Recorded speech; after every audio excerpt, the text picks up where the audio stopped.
ദൈവതിരുനാമത്തിന് മഹത്വം ഉണ്ടായിരിക്കട്ടെ. ഈശോയിലേറെ സ്നേഹിക്കപ്പെടുന്ന മാതാപിതാക്കന്മാരെ, സഹോദരി സഹോദരന്മാരെ, വാത്സല്യമുള്ള കുഞ്ഞുമക്കളെ, ഇന്ന് സഭ വലിയ നോയമ്പിലേക്ക് പ്രവേശിക്കുന്ന ഒരു ദിവസം കൂടിയാണ്.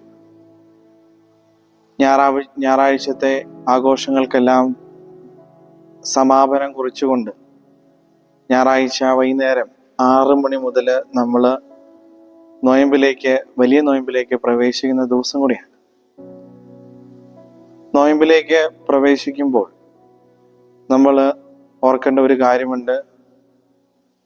നമ്മുടെ പഴയ മനുഷ്യനെ ഉരിഞ്ഞു മാറ്റി പുതിയ മനുഷ്യനെ ധരിക്കുവാനുള്ള ഒരു അവസരം കൂടിയാണ്.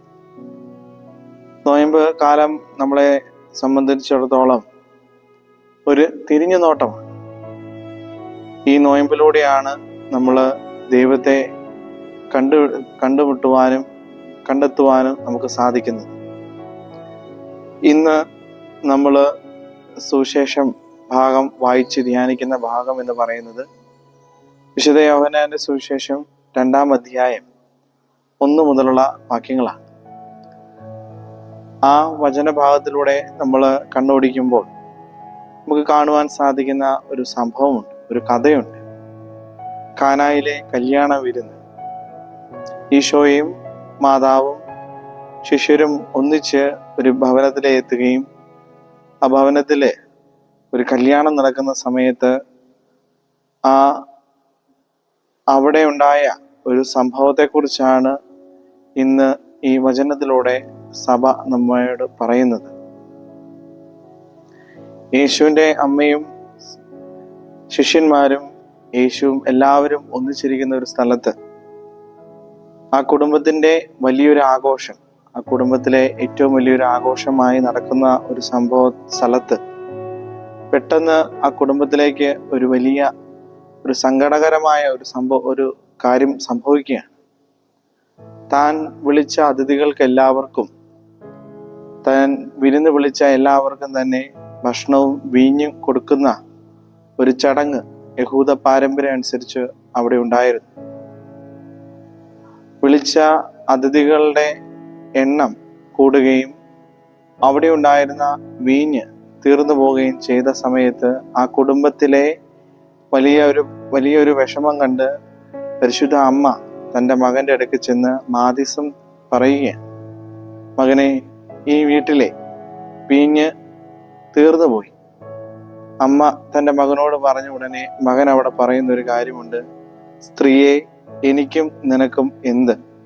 എൻ്റെ സമയം ഇനിയും ആയിട്ടില്ല എന്ന് പറഞ്ഞ് അമ്മയോട് പറയുന്ന ഒരു സംഭവമുണ്ട്. അമ്മ ഇതെല്ലാം മനസ്സിൽ ഗ്രഹിച്ചുകൊണ്ട് തൻ്റെ മകൻ പറഞ്ഞതിൻ്റെ പൊരുള് എന്താണെന്ന് മനസ്സിലാക്കിയതിന് ശേഷം അമ്മ അവിടെ ഉണ്ടായിരുന്ന പരിചാരകരുടെ അടുക്കൽ ചെന്ന് അവൻ പറയുന്നത് എന്താണെന്ന് ചെയ്യുവിൻ എന്ന് പറയുകയാണ്. നമുക്ക് ബൈബിളിൽ കാണാൻ സാധിക്കുന്നത് യഹൂദരുടെ ശുദ്ധീകരണ കർമ്മത്തിനുള്ള വെള്ളം നിറയ്ക്കുന്ന 6 കൽഭരണികൾ അവിടെ ഉണ്ടായിരുന്നു. തൻ്റെ അമ്മ പോയി അവിടെയുള്ള പാചകം ചെയ്യുന്ന വ്യക്തികളോട് പറഞ്ഞ് ആ 6 കൽഭരണികളിലും വെള്ളം നിറയ്ക്കുവാൻ എന്ന് പറഞ്ഞതിന് ശേഷം ഈശോ അവിടെ ഉണ്ടായിരുന്ന ആ കൽഭരണിയുടെ അടുക്കിലേക്ക് പോയി വാഴ്ത്തിയതിന് ശേഷം ഈ വീഞ്ഞു കൊണ്ടുപോയി കലവറക്കാരൻ്റെ കയ്യിൽ കൊടുക്കുവാൻ പറയുകയും, പിന്നീട് സംഭവിക്കുന്നത് വളരെ വ്യത്യസ്തമായ ഒരു സന്തോഷമാണ് അവിടെ നടക്കുന്നത്. അനുദിന ജീവിതത്തിൽ, നമ്മുടെയൊക്കെ ജീവിതത്തിൽ ചില സംഘർഷങ്ങളും പ്രശ്നങ്ങളും ബുദ്ധിമുട്ടുകളൊക്കെ വരുമ്പോൾ, ജീവിതത്തിൽ ആടി ഉലയുമ്പോൾ നമുക്ക് സഹായവും പിന്തുണയുമായി ദൈവമുണ്ടെന്നുള്ള ബോധ്യമാണ് നമ്മൾ ഉണ്ടാക്കിയെടുക്കേണ്ടത്. അപ്പോൾ ഈ കലവറക്കാരൻ്റെ കയ്യിൽ കൊടുത്ത ആ കൽഭരണിയിലെ വീഞ്ഞ് കലവറക്കാരൻ എല്ലാവർക്കും കൊടുക്കുകയാണ്. കൊടുത്തതിന് ശേഷം അവിടെ സംഭവിക്കുന്നത് വളരെ വ്യത്യസ്തമായ ഒരു സംഭവമാണ് അവിടെ നടക്കുന്നത്. എന്താണെന്ന് ചോദിച്ചു കഴിഞ്ഞാൽ, ഇതുവരെ താഴ്ന്ന തരം വീഞ്ഞാണ് മറ്റുള്ളവർക്ക് കൊടുത്തുകൊണ്ടിരുന്നത്.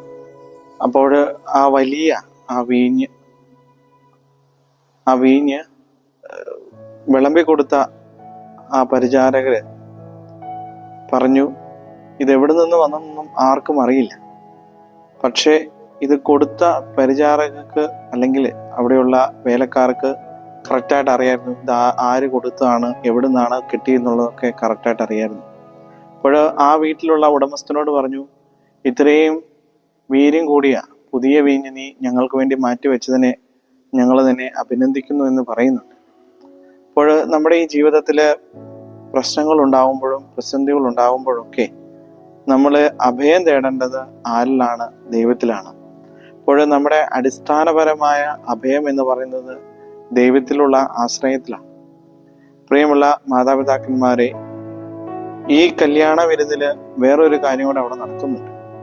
വളരെ മനോഹരമായ വിവാഹ ചടങ്ങില് മണവാളനും മണവാട്ടിയും ഈശോയും പരിശുദ്ധ അമ്മയും ശിഷ്യന്മാരും ഒക്കെ പോകുവാൻ വേണ്ടി വീടിന് പുറത്തിറങ്ങുമ്പോൾ ഇവർ രണ്ടുപേരും ഓടിച്ചെന്ന് മണവാളനും മണവാട്ടിയും ചെന്ന് ഈശോയോട് പറയുന്നുണ്ട്, ബ്ലസ് ചെയ്യണമെന്ന്, അല്ലെങ്കിൽ ഞങ്ങളെ അനുഗ്രഹിക്കണമെന്ന്. അപ്പോൾ വളരെ പുഞ്ചിരിയോടുകൂടെ ഈശോ അവരെ അനുഗ്രഹിച്ച് ആശീർവദിച്ചതിന് ശേഷം തിരിച്ച് ഈശോ പോവുകയാണ്. അപ്പോൾ നമ്മളൊക്കെ നമ്മുടെ ജീവിതത്തിൽ ഈ ദൈവത്തിന്റെ അനുഗ്രഹം പ്രാപിച്ചു കഴിയുമ്പോൾ നമ്മൾ ദൈവത്തോടെപ്പോഴും ഒരു ബന്ധമുള്ളവരായിരിക്കണം. കാരണം ദൈവം തന്ന എല്ലാ അനുഗ്രഹത്തിനും നമ്മൾ നന്ദി പറയുവാൻ ബാധ്യസ്ഥരാണ്. ഈ കല്യാണ വിരുന്നിലെ ഈ കല്യാണ വീട്ടിൽ സംഭവിച്ചത് അവരുടെ വലിയൊരു അപമാനം, അല്ലെങ്കിൽ അവർ വലിയൊരു നാണക്കേടിന്റെ ഒരു വലിയ വീഴ്ചയിലേക്ക് പോകുന്നത് മനസ്സിലാക്കിയ ഉടനെ പരിശുദ്ധ അമ്മ അവിടെ ഇടപെടുന്നു. അതിനുശേഷം ഈശോ അവിടെ അത്ഭുതം പ്രവർത്തിക്കുന്നു. അപ്പോൾ ആ കുടുംബത്തിനെ വലിയ അപമാനത്തിൽ നിന്നും ഈശോ അവിടുന്ന് അവരെ രക്ഷിച്ച് വലിയ ആനന്ദം അവരുടെ ജീവിതത്തിൽ കൊടുക്കുകയാണ്. അപ്പോൾ നമ്മുടെ ജീവിതത്തിലും ഇങ്ങനെയൊക്കെ പ്രശ്നങ്ങൾ ഉണ്ടാകുമ്പോൾ ദൈവത്തിന്റെ ഒരു കരുണ നമ്മുടെ ജീവിതത്തിൽ ഉണ്ടാകണം എന്നുള്ള പ്രാർത്ഥിച്ചുകൊണ്ട് ഈ നോയമ്പ് കാലത്ത് പുതിയൊരു ജീവിതം, പുതിയൊരു വ്യക്തിയായി മാറുവാനുള്ള അനുഗ്രഹത്തിന് വേണ്ടി നമുക്ക് പ്രാർത്ഥിച്ചുകൊണ്ട് പരിശുദ്ധ നോയമ്പിലേക്ക് നമുക്ക് പ്രവേശിക്കാം. അതിനുള്ള അനുഗ്രഹം ദൈവം നിങ്ങൾക്ക് സമൃദ്ധമായി നൽകട്ടെ. പിതാവിന്റെയും പുത്രന്റെയും പരിശുദ്ധാത്മാവിന്റെ നാമത്തിൽ ആമേൻ.